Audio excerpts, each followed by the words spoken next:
With me tonight, Theresa May's right-hand man in the cabinet, a former Europe minister who campaigned to remain, David Lidington. Labour's shadow business minister who worked for 20 years in the private sector before becoming an MP, Chi Onwurah. The comedian, broadcaster, political podcaster, Matt Forde. The political editor of the Sunday Express, Camilla Tominey. And Britain's best-known personal finance guru on television and founder of the website moneysavingexpert.com, Martin Lewis.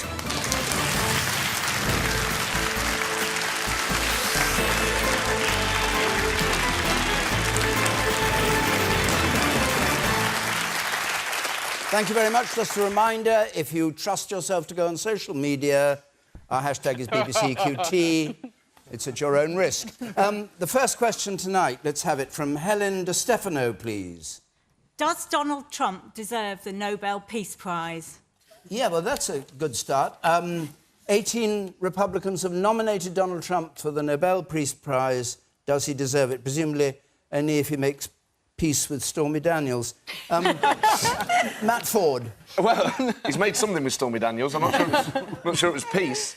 I don't think he's done anything to justify it yet. I mean, in an odd way, I wouldn't be against someone getting the Nobel Prize if they'd actually achieved something. But at the moment, I don't think he's done anything that justifies it. People point to his apparent success in the Middle East, but also that's to do with the other politicians and actors in the region. And watching the inspirational footage of North and South Korea, of Kim Jong-un and his Southern Korean counterpart crossing both ways over the border, that really is the total opposite of the world that Donald Trump wants to live in. Donald Trump, had he led one of those nations, would have built a wall to separate them. So I don't think he deserves the Nobel Peace Prize. I mean, Stormy Daniels deserves something, not just money, but some sort of...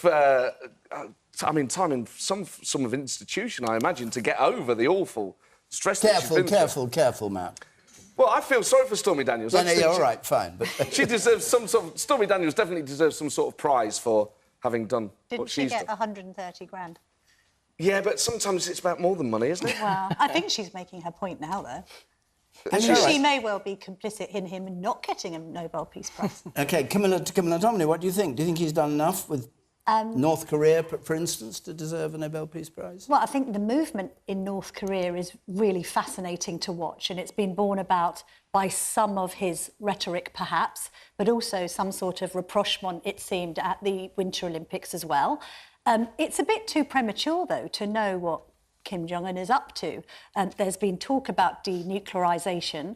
I don't know if we can take him at his word at this stage. Having said that, Nobel has had a history of awarding controversial peace prizes. Obviously, Kissinger is famous for, it was described as the Nobel War Prize when he won it in '73.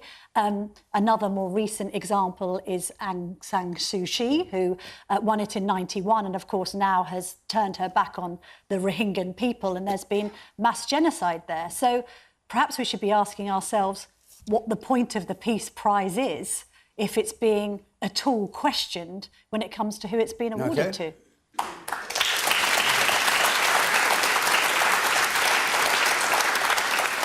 Chi Onwurah. Well, I think that Donald Trump's impact on peace needs a little bit more time to play out before we can have any confidence in it. He certainly caused a great deal of strife for those who support women's rights, for those who support migrant rights, for those who believe that we need to live together rather than be divisive.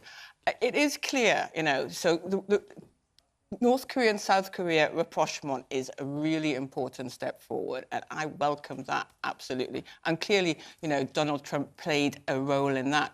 But when we look at what's happening with Iran, you know, and the Iran nuclear deal is important to all our security, to all our safety. It is a deal which is working, and we need to make sure, and I think the British government particularly needs to make sure that Trump does not sort of pull out of it, as he has suggested.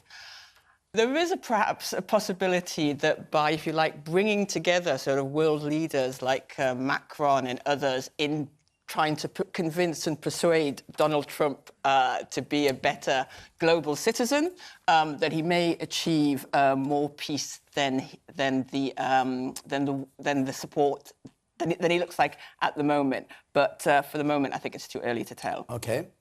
Martin Lewis. When we've seen peace prizes before, when they've been awarded to warring factions who come together in peace, that have had long-term antipathy, I think you can see the reason for awarding the prize. But what Donald Trump has done, which is saber-rattling, upping the rhetoric, talking about my missile is bigger than you, and using threats, even if it does help towards a rapprochement between North and South Korea, if we were to reward that with the Nobel Peace Prize, we should rename it the Ig Nobel Peace Prize. It would be... I don't want to live in a world where we award a peace prize to someone who rattles the sabre for rattling the sabre. So my answer, very plainly, to whomever asked it, forgive me, is no. OK. Who's at the back there? I mean, the idea of giving Donald Trump the Nobel Peace Prize would be an even bigger joke than making Tony Blair peace envoy to the Middle East. It's a complete and utter travesty. And far from actually this talk of rapprochement and the rest of it, we should be talking about celebrating diversity in the streets of the UK when Donald Trump comes to the UK. We should be protesting, not offering the hand of friendship.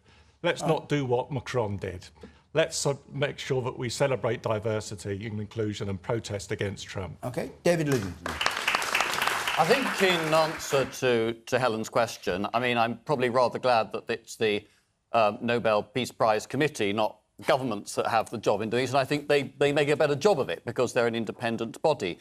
My general view on this is that to give the award to a leading politician at an early stage in his or her career is probably premature. And if I think back to when President Obama was awarded the Nobel Peace Prize, and President Obama is somebody who I suspect would probably get a bigger round of applause in the United Kingdom than President Trump does. But again, that was very early on in his time as president. And I remember some of the reaction globally was one of surprise, however much goodwill they had towards Mr. Obama. Was it not too soon? So I think we should judge President Trump's peacemaking record by what he does during his time in office. And that means Korea, yes, where American brokering may be important, what happens in the Middle East, and so on. But I often think that some of the best, the most deserved awards are those that go to relatively little-known international institutions rather than to individuals that are working day in, day out. You think of a recent topical example after the Salisbury attacks, that the Organisation for the Prevention of Chemical Weapons has unusually come into the headlines and the front pages of newspapers in this country. Now, the OPCW has been beavering away on its work year after year after year. There are many other such relatively little-known international organisations. I hope the Nobel Peace Committee will look at them as well as individuals. Thank you very much. Well, it should be said there are over 300 nominations for the prize, so I don't know what his chances are. We'll move on to another question now because we've got a lot to get through. Just before we go to it, Kettering next week and Kensington in London the week after. There's the number to go. You'll be extremely welcome to come to Question Time. We're always looking for lively members of the audience. I'm going to go on to a topic which affects a lot of people here. From Theresa Morrish, please. Is home ownership within the reach of younger people if they ditch takeaway coffees and avocado toast? Yes, that's a good quote. It's from an Australian real tycoon who said, when I was trying to buy my first home, I was buying smashed avocado and 4 coffees. The expectations of younger people are very, very high, implying they don't really save enough money to do it. You're the money expert, Martin Lewis. Is housing ownership within the reach of younger people if they ditch takeaway coffee and avocado toast? Obviously, it affects a large number of young people in this audience. So I actually had a Guardian journalist who talked to me and wrote an article after living this way for 6 weeks because she posed the question to me.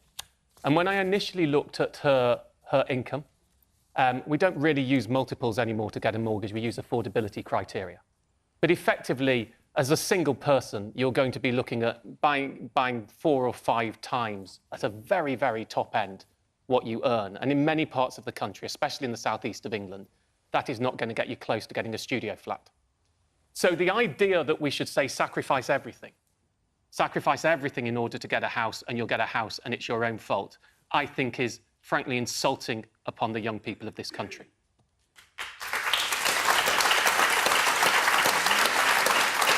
So you accept home ownership is out of the reach of most young people, or of a whole generation? I think what we have to do now is, what I wouldn't say to young people is that means give up.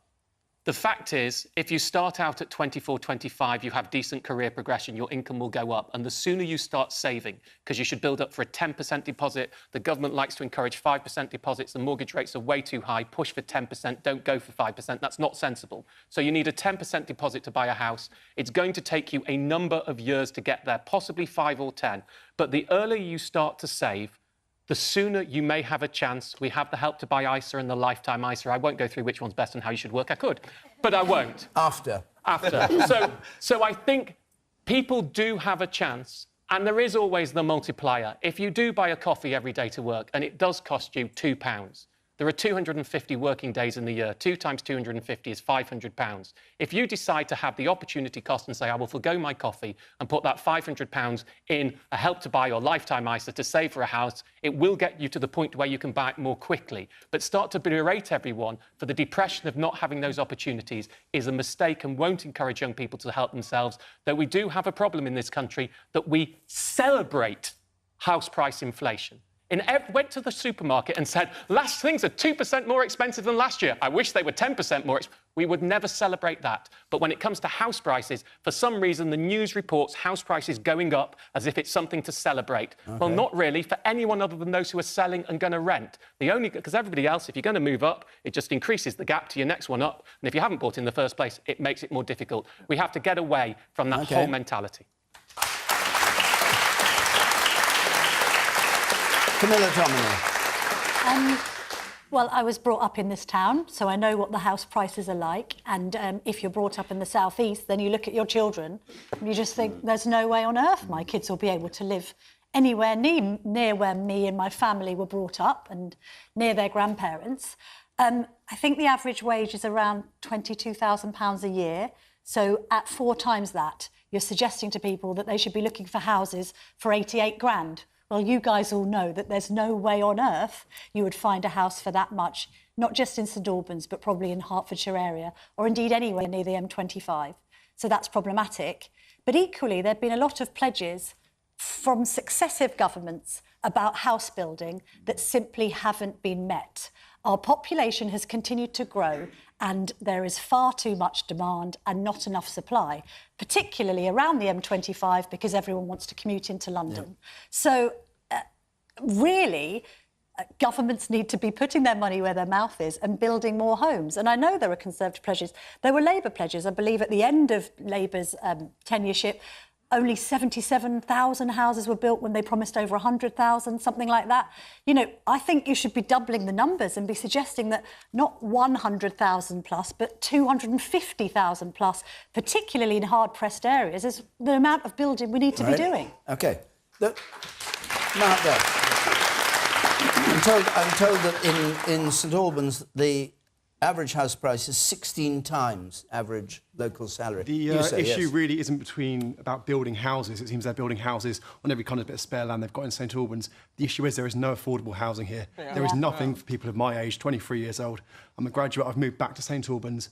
There is no way I will live within a 40-minute drive of my parents because of house prices at the moment. A 2-bed house on my street is about £450,000. Right. Without working in London and City, I'm never going to be able to afford that.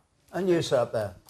I was just thinking, why doesn't the government focus a bit more on freeing up empty houses, ones that have already been built, but no one's living in them? Because I can imagine in an area like St Albans, there'd probably be quite a number that would then add to the housing stock. I'd like to hear from lots more people, particularly young people, about this in St Albans. You, sir, there, and I'll come to you, Chin. Yes. We're obsessed in this country of home ownership. Yeah. What we need is a government to really help people who can rent, who want to have their independence. I think there needs to be more focus on that and not be so obsessed with owning a home like in the continent. Chian Wura, what do you make of his point? I think it's absolutely right. You know, you're absolutely right that we need to be able to have social, affordable housing to rent. And in Newcastle, for example, you know, housing is the number-one issue because there just isn't affordable housing available to rent there. And I know. My first job, actually, as an engineer, was around here in Hemel Hempstead. I didn't believe, you know, at the time I would ever be able to afford to buy a place or even to live on my own by renting. But over time, my salary increased and I could. That was 20 years ago. That option isn't open to so many people, so many of the young people here, because you're never going to reasonably have an income which can enable you to buy a place or even, you know, to rent a decent place. That is because our housing market is broken. It is absolutely broken. You know, it isn't meeting the needs of renters or buyers, and we need to significantly change it. And that's why, you know, Labour has committed to building 1 million new homes over 5 years, over the next Parliament, but making sure that at least 100,000 of them are affordable and are affordable for buying and for renting. You know, I think we really. What were you committed to last time you were in office? Well, so I think the point that Camilla makes, you know, it's a really important point. When we were in office, what we did was we renewed 1.4 million homes, which were in a dire circumstances because of the previous government. So you can argue that we should have built more homes, and I think we should have as well. But we actually made 1.4 million homes in this country habitable. You know, since then, situation has got even worse, and we need to not think that it's a sort of laissez-faire, let the market decide.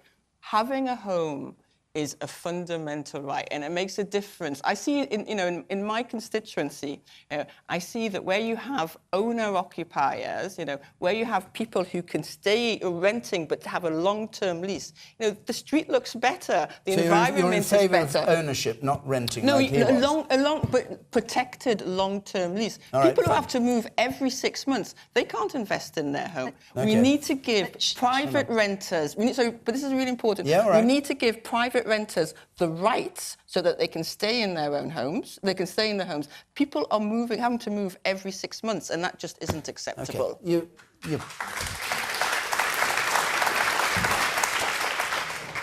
I think that too often young people are blamed for not being able to afford things that we can't ever afford. Yeah. And maybe I'm entitled, like the headlines always tell me, but I would like to be able to buy a house in the future without having to give up every single coffee and every single small thing I buy. Yeah, and you're right. David Livingston. I mean, before I come to Teresa's question about home ownership, I mean, I actually agree with what a number of other people in the audience have said, that we need a mix. Do you agree with what she said just now? Yes, I do. Very, very much so. And if I can, David, I'll come and sort of address Helen's point directly in a second. But we need a mix. We need a mix of housing for ownership, housing for rent, housing of shared ownership. And yeah, I can recite the statistics that there's £9 billion going into a affordable homes programme, more affordable homes in the last 7 years than in the previous, and so on. Sajid Javid wanted 50 billion, didn't he? Is that right? Sajid, well... He did want 50 billion. I mean, that's... Did he get we've got a lot of money going in. No, I'm not going to talk about internal budgetary discussions. No, wait a minute. It was said that he said we can sensibly... Well, I quote it, we can sensibly borrow more to invest in infrastructure that leads to more housing, take advantage of some of record low interest rates, if we get 50 billion. Well, now, of course, his Home Secretary is more powerful in a way than you are. If you're talking, infrastructure, which you talked about, is a key way in which to release land for housing, because one of the things, to address Teresa's point, that we need to get more houses built and to make them affordable for people who want home ownership, and I think the dream of home ownership still matters a great deal to huge numbers of young people, is that we have to ensure that the roads, the broadband, the railway connections are there. So you actually, I think that is the way to reconcile existing communities to welcoming development and not always resisting it. I completely agreed with what Helen said, because I find it incredibly difficult. And I have young people in my surgery, constituency in the next door county, who say we are in full-time work, we earn a decent wage, but we can't afford to get to even the bottom of the housing ladder. And it's fair to say young people, yeah, should make an effort to save, but not, as Lady said there, give up everything else. And we have an expanding population. We have more households because of social change and people living longer for any given level of population than we had a generation ago.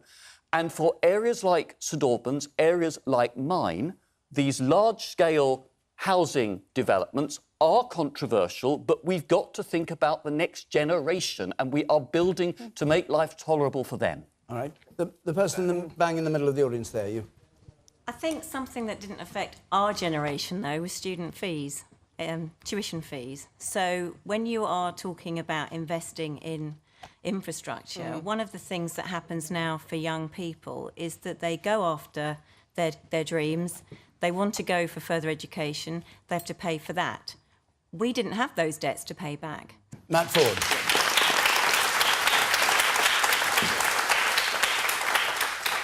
I think the rate of house price increases is really quite shocking. I rent, and I'm frankly tired of being told that I should be happy to rent by people who own their own home.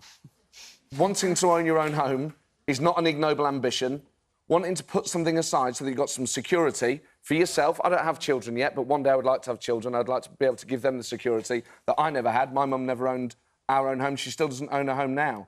I live in London, where even if you do save, interest rates are so low that unless you are investing that in property, you are losing money. Your own money is getting worthless by the day. And the only thing that will change that is radical political action. Now, in 1947, they set up a National Health Service. When the political will exists to make huge infrastructure changes, then those changes happen. And we are getting to a point now where I actually think it's bigger than tuition fees. I think if either of the two major parties enacted a huge house-building programme, that it would be far more profound for the life chances, not just of young people. I'm 35 years old, and I haven't got a deposit for a house yet. It is absolutely chronic out there. Now, well, I am 35. I thought people were going to question my age. I might look older, but I am 35. Hopefully people think I look a bit younger. But if the political will existed, then the world would change. And the Tories, who apparently are all at sea, they have no idea how to conquer Jeremy Corbyn. If the Tories enacted a huge infrastructure programme to build more houses, they would, I genuinely believe, capture the will of the people. All right. So, David, yes, Matt, I'll come to it. Matt. I'm so thankful for the lady up there for mentioning tuition fees, because I have watched Question Time debate tuition fees for the last 5 years, and I've thrown more socks at the television every time it's been misexplained than I can possibly tell you. So, let's just be very plain on the impact of student finance on mortgages. When you get your student finance, it works not like a loan, but like a graduate contribution system. You repay 9% of everything you earn above 25 grand. So let's be plain, borrow £20,000, earn £30,000, you repay £450 a year. Borrow £50,000, earn £30,000, you repay £450 a year. They put tuition fees up to £1 million, so you've borrowed £3 million, you earn £30,000, you repay £450 a year. And you will probably do that for 30 years like a graduate contribution system.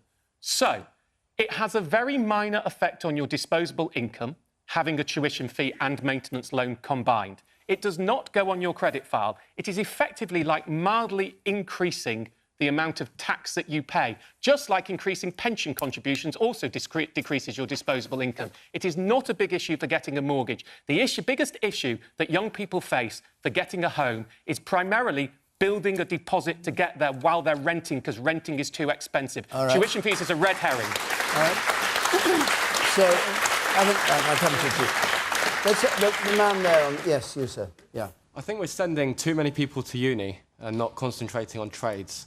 I'm 24, I've just bought a house in Leeds, and I wouldn't have done that if I'd gone to uni and done a ridiculous course and come out without a job. I think you've got to be really careful with that, because for years, middle-class parents sent their kids to university, no one batted an eyelid. The moment working-class parents dare to send their kids to university, they face that salt snobbery, and I really think about what he said. Well, it's not his snobbery. He says what are you actually doing? Electrician. Electrician.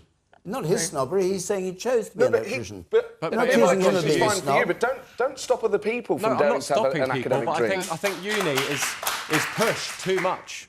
I don't think it's pushed enough. So sorry, let's just get it's this shoved down your throat. Let's just Can't get this away clear. from it. How long have you been an electrician for? For 4 years. And when did you buy your house? Last year. Last year, on a mortgage? I am very lucky. It's not local, because I can't afford local, but I do think we're pushing too many young people to uni, and they're coming out and they're not getting a job. All right, after and the woman degrees. up there, and Chair, we'll come to you next. The woman there with spectacles, in the second row from the back. Well, I think whilst the man down there makes a very valid point about university being a very popular option, now apprenticeships and things are emerging a lot more popular than it was before. I know when I'm in school, there are a lot of people like ACOM and companies like that who are invested in young people, and that helps them to get out of that kind of debt, and it's not just a university central route anymore. Does it make it any easier to get a house? Well, I can't speak from experience, so... All right, Chi. If only we hadn't killed the budget for careers advice in schools, we might be able to direct young people to make the right options. I agree with you on careers advice, and I agree with both of the people who are talking about vocational education and apprenticeships, and thank you for mentioning apprenticeships. And of course, though, Martin, if somebody, and particularly if someone from a working class background, has £57,000 of debt... Don't tell them... Look, politicians do this all the time. You making your political points, and you're doing it, and you put off young people from underprivileged backgrounds from going to university with a fear of debt by framing it as a debt when you know it doesn't work like that. And politicians need to take responsibility. Your political football that you and all the parties have used student finance to be has miseducated a generation about how student finance works, and it is an abomination. You should all hold your heads in shame, because there are people from poor backgrounds on television. I saw a programme 2 weeks ago saying, I can't afford to go to university. Well, you know what? It is expensive. It's an increased form of taxation when you leave, but it is not framed as a debt. It shouldn't be called a debt. It's a graduate contribution system. So don't even go there. Don't even go there.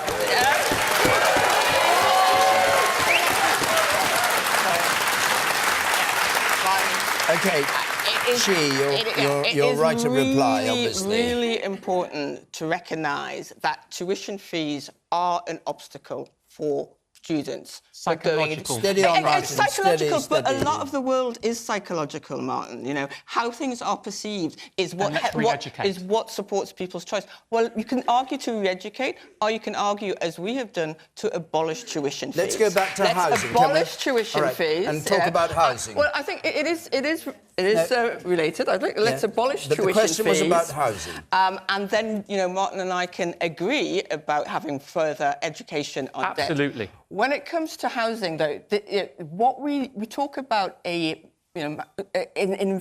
major programme of house building. That is what Labour is proposing. When David says we need to, and I'm sure what exactly he was saying, we need to have more houses, but he hasn't. His government is not able to actually invest any money, significant money, in transforming the housing market.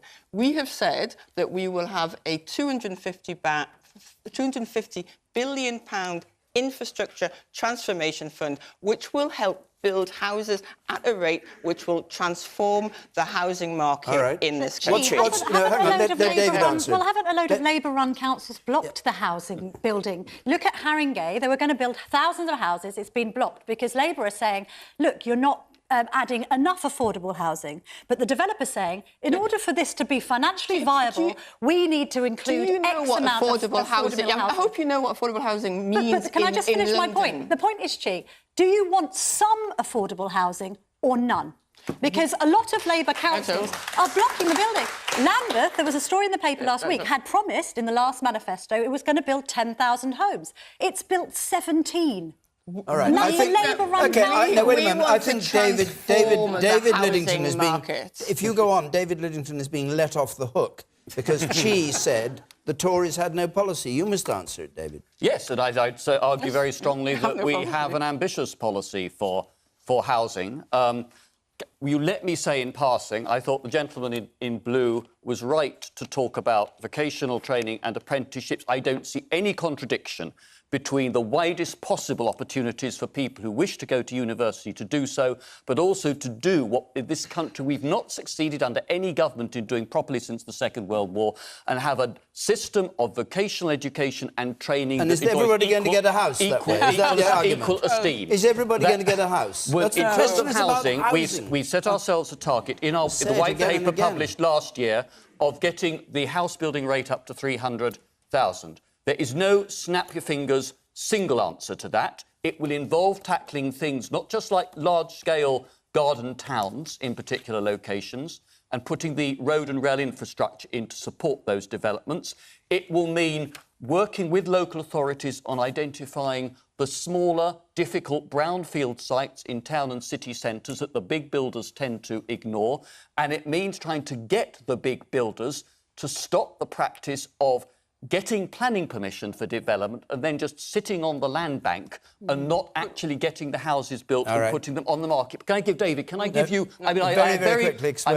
There's one example, concrete example. Oxford to Cambridge arc. The best prospect for economic development anywhere in Europe at the moment. The government is putting in an east-west rail link, an east-west expressway road link. That will free up the opportunity for the development of hundreds of thousands of new houses, new settlements and additions to existing ones. OK. And you in the front there, yes. I don't think we need to berate young people. The words could have been chosen better, but I think there is something to it. We can't just carry on with the narrative that young people will not be able to afford housing, so let's just give up. Let's wait for the market to crash or something. And I think we need to try, because I started relatively early. I got in relatively young. But I remember the first time I went to my bank manager, he looked at my finances, looked at my savings, and he said to me, you've got enough saved, you've got enough earnings, but you're working too hard for it. How long can you carry on working like this? So I didn't get it the first time, but I carried on like that. And I come back 2 years later, and now I live here. OK, we must go on. We're halfway through the programme. Tom Sharp, I'd like to have your question, Tom, please. Are members of the House of Lords the new enemies of the state? Members of the House of Lords, the new enemies, after the judges, as the Daily Mail called the enemies of the state. Government had 10 defeats, I think, in the House of Lords this week. On the withdrawal bill from the EU, are the House of Lords enemies of the state? Camilla? I think I'm probably the only Brexiteer on this panel. Is that right? I've no idea. So, Speak for yourself. I think that it feels a bit like 4 against 1. So we might have to once again question balance, but there we have it. What do you mean? Well, I just think that I'm always in the minority. Issue housing. How are we divided on housing? No, how on are we divided on politics? On Brexit. Well, it's often said. You need a panel of 12 to get every argument with an exact Manichaean division between black and white. 1 against 4? Yeah, well, just answer the question. All right. I think there has been a lot of rhetoric from some of the Lords that has been dishonest. Some of the interventions and the amendments have been dressed up as points of huge constitutional principle. People are questioning, whether powers are being abused and whether the parliamentary mechanics have been manipulated in favour of this big thing called Brexit that the majority of the public, when asked, actually voted for. Slim majority. Now, well, you say slim, but a lot of people didn't turn out to vote to stay in the EU. So it's still a majority map. Yeah. That's what the public voted for. You have Lords coming in and saying, oh, well, we must make sure that the parliamentarians are accountable to the public, while at the same time trying to reverse the referendum result. Right? That unelected chamber is there to scrutinise legislation, right? It is not there to completely thwart it. right? The whole point is, with one of the amendments, they're putting arbitrary timelines on the government and taking away half of their negotiation strategy. They're dressing up as points of constitutional principle. Just be honest. Why can't these lords be honest and say and be honest? What this amendment is... No, they're not calling it what they should do. They should call it the No Brexit Amendment. And instead of dressing it up as constitutional posturing, tell the public like it is. We think we know better than you. We're unelected, but we think we will tell the public we know better than you. It's an absolute disgrace. OK, 1 second. David Lidington. I mean, my direct answer to Mr Sharp's question is no. I mean, they're not the enemies of the people. They have, under our arrangements of government and parliament, a constitutional role to look at bills sent to them by the House of Commons. Doesn't mean I agree with the amendments that the Lords pass. Do you or don't you agree with them? No, I don't. I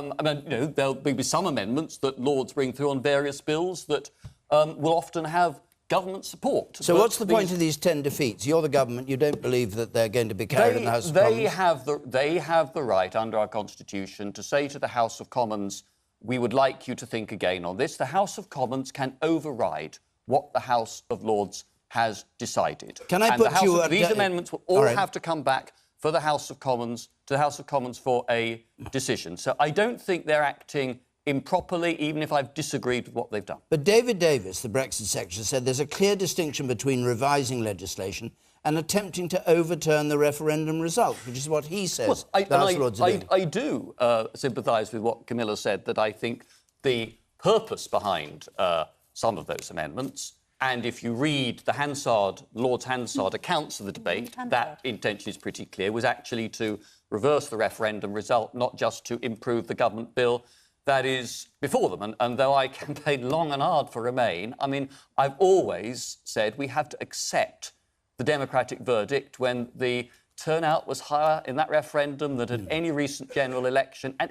every one of the other EU governments has accepted it as legitimate. There you are, Camilla. That's 2 among 5, not 1 among 5. Right, a reliever. Brilliant. All right, a reliever. That's good. The irony of Brexiteers who fly the Union Jack and talk about our great history, now turning on the House of Lords. When they said they wanted British Parliament to take back control, the British Parliament, the British Constitution is exerting itself. And all I would say, this idea that Leave voters don't want the legislation to be scrutinised, I think the 51.9% of people who voted Leave would want it to be done in the correct way. I don't think people want a mess fudged by a government in hoc to Jacob Rees-Mogg. And Chris Patten, who is on the biggest beast of the Tory party, a Tory loyalist his whole life, came out and said that this legislation on Brexit was clueless and delinquent. Now, I don't know whether he was talking about Boris and Michael Gove specifically, or whether he was talking about the legislation and itself. yet Chris Patten championed Hong Kong's independence. How astonishing he can't apply the same principle to Britain. All right, you sir in the front. Well, there you go, he's a pragmatist. OK, I find those comments quite offensive, Which actually. ones? About the people voting Brexit because they like the Union Jack on our history. I voted Brexit for the future, not for the past. I believe will be a stronger economy but with we a won't, much the more... facts tell you that we won't be. Let him speak. Yeah, but I didn't vote for the past. I voted for the future. And you were saying that Brexiteers voted for the past and vying I the never Union used that Jack. phrase. I never used the phrase the past. What do you make of the House of Lords and their 10 I think votes it's just against ridiculous. I think that politicians are able to stuff the House of Lords with the people in the numbers that suit the politicians, and we need a democratic I'll change. come to you. Yes, the woman here in the front row.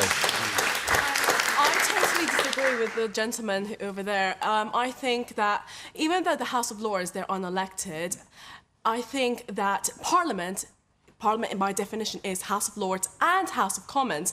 They should both equally have a say over Brexit and what the future should hold for the UK as a whole, because they're specialists and they know what they're talking about. They're not just some amateur people sitting on a table saying things. They know what they're talking about, so they should have a say. And you up there on the gangway. I believe they're enemies to democracy at the end of the day. They're unelected. I believe they should have no place in the UK Parliament. And the people have voted to leave, and they shouldn't be able to make amendments to it at all. Abolish the House of Lords, would you? Yeah, definitely. I'd abolish it. Definitely. No place in politics. Martin Lewis. I'm always torn on the House of Lords. In political principle, I don't believe we should have an unelected chamber, but in practical terms, we get some of the best scrutiny of legislation there we do with much more expertise than we ever get in the House of Commons. And that's a difficulty. What do you say? That's just not Yeah, true. because they get 300 quid a day. Well, enough of them. On the That's up to you, depending if they're Brexit clocking in and clocking out. Not on the Brexit point, I should explain where I am. I was without my permission on millions of Remain leaflets. Without my permission, I was not a Remain campaigner. I said publicly, because I was asked and had to say, that I was 60-40 in favour of Remain, and I'm still roughly there. Having said that, if you ask me to weigh up the importance of following our democratic process versus the importance of staying in Europe, our democracy wins. We must now leave. Well said. However, David, sorry, this is important. The I'm just travesty totting here... up the number of people who are saying, because of the vote, we must now leave. So it's now 3-2 on this panel. These are wait a people. minute. No, I'm not There's a just making difference the between a point. Brexiteer and someone who accepts the Yeah, but you referendum complain result. because people on the panel, you think, are going to be David, all in favour of I voted for opposing... Remain. I'm I one, know, we know and what you 4 did. voted Yes. for Remain. Yeah. I voted for Brexit. But and he's 4 now voted saying for he's in Remain. favour of it. That's the balance point. here. I just don't This like is this the argument problem. that people Fact of can't support the majority vote when they do clearly support the majority vote, as he does. Go on. The abomination behind all this is that David Cameron gave us a black and white vote on a rainbow of issues. And that has left us in a nightmare scenario.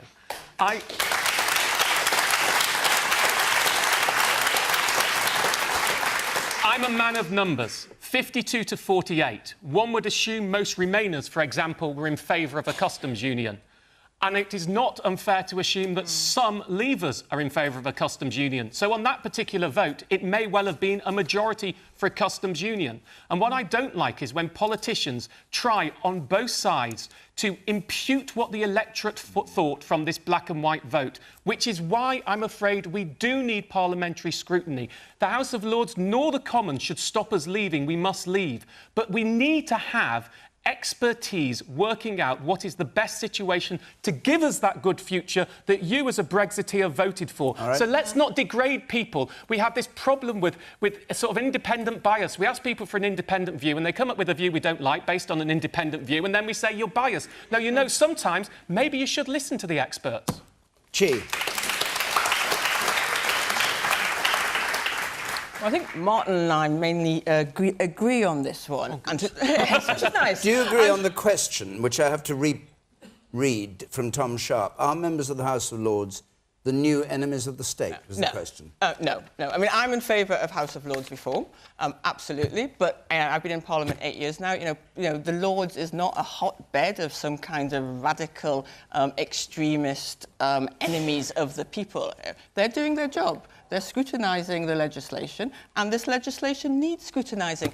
It's the biggest decision that we're taking as a country since the end of the war. And so I believe that I believe that we are leaving the European Union. That is the decision of the British people. I accept that. But the legislation needs to be scrutinised, and Parliament has to have a say in how we leave it, because that's how we represent the interests of the people here. And I think David is trying to, in part of this targeting the Lords, is trying to turn attention away from the absolute lack of a strategy, the incompetence, the total chaos, which is the Tory party's approach to Brexit. What is a customs union versus a customs partnership? And is Theresa May going to make a decision on it? We've got 11 months to go. Yeah. We've got 11 months to go. It's the biggest trading partner. We believe this needs to be a Brexit, which is about our future economy. It needs to be a Brexit about jobs, and I'm not talking about the jobs in the cabinet. It needs to be a Brexit that keeps Northern Ireland peace process, and it needs to be a Brexit that makes sure that European Union citizens have rights here and that we have rights abroad. Okay. That is the Brexit that we need. You sit in the second row from the back. Yes. How many people voted Brexit and other elections because they were told to by Facebook? And is that not more undemocratic and more of a threat than the Lords? That's a very good point. Cambridge Analytica swung it, you think? Yes. Just on Labour's position on Brexit, I have to say, someone who used to work for the Labour Party and was a member until just a few years ago. Come back. And Chi, I know we have a lot in common politically, but hearing a leading Labour politician talking about a Brexit for jobs is heartbreaking. The Labour Party should be doing everything to try and stop this, not sign up to slogans that promote us leaving the European Union. Can I be It's heartbreaking. All right. I think the fundamental point I agreed with on Martin was that our democratic process is the most important thing that, as a country, a democratic country. Do you want a second vote still? And we wanted. Do you want a second vote? I don't think we need a second you did vote. ask and for it, didn't you? I don't believe in the second vote. You did. Why did you ask for it? No, then? I didn't ask for a Yes, you second did. vote. No. Yes, you did. You did. Go ahead. Looking, all right, I'll read it to you if I have to read it to you. Looking at the shambles that we have, it seems increasingly unlikely, and the British people deserve a vote. There's a strong argument for having another vote. 24th of August 2016. I said there was a strong. I said there was a strong argument for having a vote. Oh, but you didn't mean they had to have one. I didn't. I said there was a strong argument. And I didn't believe there was a vote. That we needed to have another referendum. I didn't believe it, and I don't believe it now. Strong argument for having another vote. I'm lost. I'm lost. Politics. I think. Okay. I think there was an argument at the time, if you like, but now that we are going forward with Brexit, and we need to make sure that it is, to say that a jobs Brexit is impossible, then you're condemning, our country effectively. Condemning the economic impact that the government themselves have said that a cut to GDP of between 3%, 5% and 8% is, whichever way you sell it, soft or hard, that is a recession. There is no jobs first Brexit. It's a total fantasy. Right, well, let's not go into that. We were talking about the House of Lords, but we are going to move on to the other big political story of the week since Question Time was last on, and Sarah Cottingham has it. Let's have this. Did Amber Rudd fall on Theresa May's sword when she resigned over the Windrush scandal? Yes. Did Amber Rudd fall on Theresa May's sword rather than her own, David Liddington? No, Amber, who's a good friend, took responsibility for what Theresa May has done.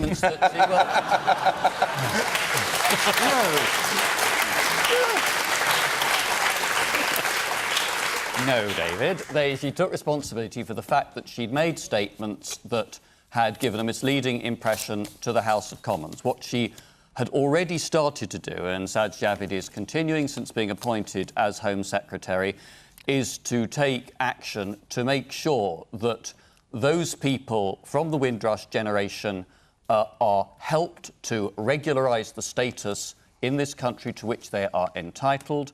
Prime Minister, Home Secretary have given an unreserved apology to people who should never have been put through this experience at all. And there needs to be, and there is now in hand, a review of practices in handling cases within the Home Office with an independent scrutiny and oversight of that review to make sure it's not just being done in-house, to try to stop this happening again. But it's Theresa May this question is about. Theresa May was the one who said the aim is to create a really hostile environment for illegal immigration. Sajid Javid comes in and says he's not going to use that expression. It's the wrong expression to use. That's a serious issue. Well, actually, the term hostile environment was being used by Labour immigration ministers during Gordon Brown's term in office. I think what... Was it a wrong expression, whether used by Theresa May or by Labour? Was it a wrong expression? What Theresa has done, and both Amber and Sajid have been doing, is using the term compliant environment, because I think there's a distinct... yesterday morning. No. I can send you, David, I can send you after the programme the links to the various speeches where that phrase was used. But the key point is this, that I think the system of immigration needs to be based on fairness and equity. And in the years I've been in Parliament, half my time's been under Labour governments rather than Conservative or coalition governments. Every year I have dealt with cases where the handling of immigration has gone wrong. And those people who are treated wrongly need to get redress and All right. steps need to be Would- taken would to you stop it like happening. to But see- people who are here illegally Yes. should expect action to be Oh, taken would- against them. would- Both those Would you like principles to are right. see? Well, sorry, just one point. Would you like to see the 100,000 cap on immigration scrapped? Because hostile environment is to be scrapped. Would you like to see the 100,000 scrapped? Well, it's not a cap. There is a policy ambition to reduce overall To net 100,000. migration. The point about the cap is that the cap that I thought you were referring to was referring to people who come in under a skilled work permit. No, I'm talking scheme, about and that net review every month. migration at 100,000. David Cameron's aim. Is it your aim? I think that we need to get the net levels of immigration down. We need to promote integration of people who but come do you here like lawfully. the figure? Do you And approve of the figure? I'm sorry to keep interrupting you. Do you approve of the figure of 100,000?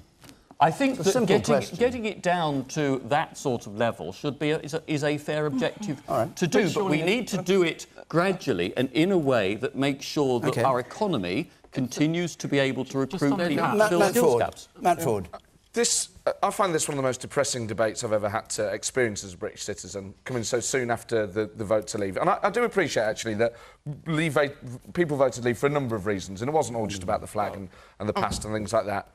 But the disrespect we are showing to people who come to this country, not just for a better life for themselves, but to benefit the rest of us, is despicable. What are we saying about ourselves as a nation? We're retreating from the global stage. We're pandering to racism and xenophobia at home. We are sending home people that are as British as I am and as British as anyone else in this audience. The message that Britain is sending to the rest of the world is we are closed, we're inward-looking, and not only that, we're bitter and we're rude towards people that we should be showing love and care. Hang on a minute. All right, man up there. Man up there. No, hold on. The man there. I will come to you, Camilla. Yes. I think the Windrush issue speaks to incredibly low levels of competency in the Home Office, where we have relatively elderly people with thick Cockney accents saying they have never owned a passport and they're being told to go home. Do you think this is Theresa May's fault? No, behind the it's not question? individual politicians. This Right. is a waste of time trying to find individual politicians. Who are they employing at the Home Office that can't look at these people and say, that man and that woman is British? OK. The Home Office is not fit for purpose. So, before I answer the main question, I just want to pick up something David said when we were talking about this cap. Now, look, whether the cap should stay or not, the most important thing we need to look at is we immediately need to take student numbers out of the cap. It is absolutely crackers that as a nation we voluntarily limit one of our biggest export earnings at this time, which is foreign students coming to work at our fantastic academic Getting institutions. away from Sarah's question. I am. I will which was answer the that, but it's political such blame. an important, That was it's the such question. an important I point know, and so but damaging to our universities. All right. Now, as for the Amber Rudd question, I do always try. I'm a journalist. I try and answer questions, not avoid them. So let me answer it. Not always true, journalist. So, my answer on the Amber Rudd question, I'm an outsider to the Westminster bubble, so I don't know exactly what happened. But it certainly seems to me that Amber Rudd has fallen on her sword for two different groups. First of all, the civil service, who's seen when you have a civil service executive sitting next to you at a meeting and you look to them for an answer and they give you the wrong answer by the sound of it, that does not seem something that should have happened. Plus, of course, for this abominable hostile environment. To call even just the name hostile environment is just wrong in a modern democracy. And that was set up by the Prime Minister. Now, I actually have some honour towards Amber Rudd because I do believe ministers are responsible for their department even if they didn't make the error themselves, and we needed to see somebody fall for this, and she took it, and that was an honourable thing to do, and I congratulate her on her resignation. But yes, if I were her, I would be giving sort of Paddington Stare evils to the Prime Minister. You, sir. Yeah, but it strikes me that Amber Rudd lost her job for two primary reasons. The first one being the fact that the Windrush scandal was executed because of policies introduced by Theresa May. The second thing was this lack of knowledge of targets that were introduced under Theresa May, with Theresa May's full knowledge, as she accepted this week. So yes, Amber Rudd quite clearly has fallen on Theresa May's sword here. All right. Camilla first, and then I'll come to you, Chi. I just want to take issue with what you've said, because I don't know why you're conflating Windrush with Brexit and Brexiteers. Sorry. Why are you doing that? It's about It's nothing to do... No Brexiteer in their right mind looks at Windrush and says, oh, brilliant. Camilla, it was an aberration. Camilla, You're linking the Camilla, two unnecessarily. Camilla, we don't have another half hour. The question was about Theresa May. Can you answer that question? It's insulting to conflate the two, right? Can you answer the question, though, that Sarah asked? Well, in my opinion, when departments make mistakes, they should be the ones to clear it up. Amber Rudd did resign on the basis of the fact that she didn't disclose information she was meant to know. Whether she's then carried the can for Theresa May, my understanding is with Windrush, let's make no mistake, it was an absolute and total cock-up that is hugely regrettable, not only by the public but by the government. But there were 3 successive governments involved in it. Equally hostile environment. And also, and another point exactly, when it comes to illegal immigration, what sort of environment do people want for illegal immigrants who are breaking the law and not contributing to the tax system? Do they want a warm and welcoming environment to illegal immigrants? All right, Chi and Wura. Amber Rudd didn't know what was happening in her own department, and yes, she needed to take the heat for that, and I believe in ministerial responsibility. But Windrush, which is the persecution, Camilla, of British citizens, these are British citizens. I understand what it is, so why are you... I'm sympathetic with these people. You called it a cock-up. This was not the work of a moment. I called it an aberration.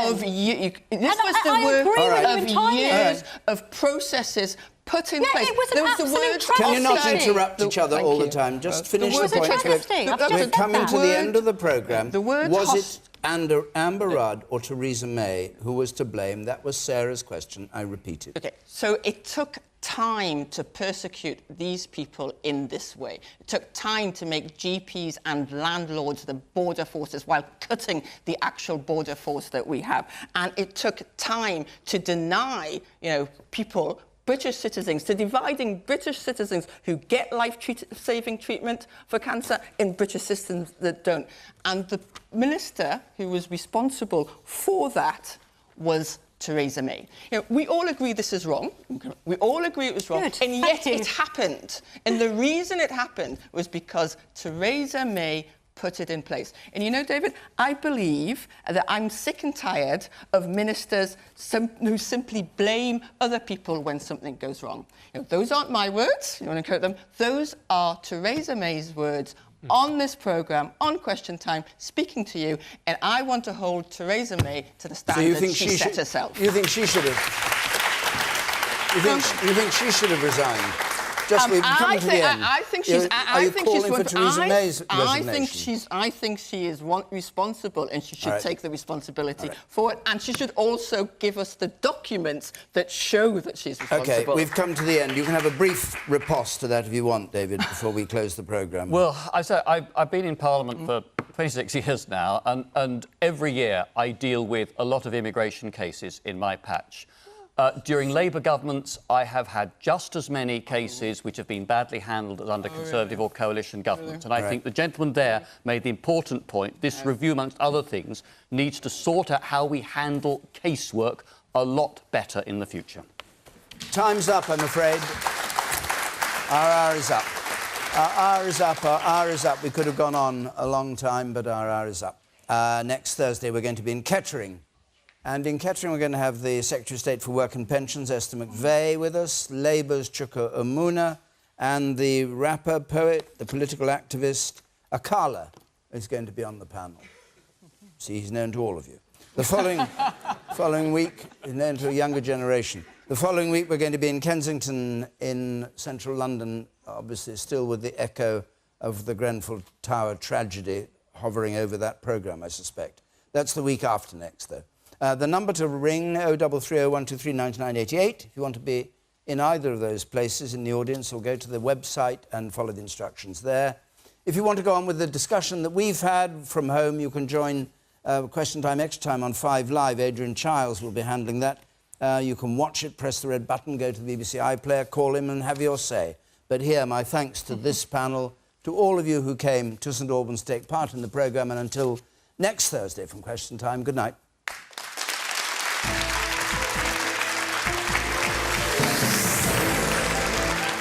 Well, next on BBC One, as the votes are counted, Hugh Edwards and BBC reporters from across the country bring us the results of the English local council elections.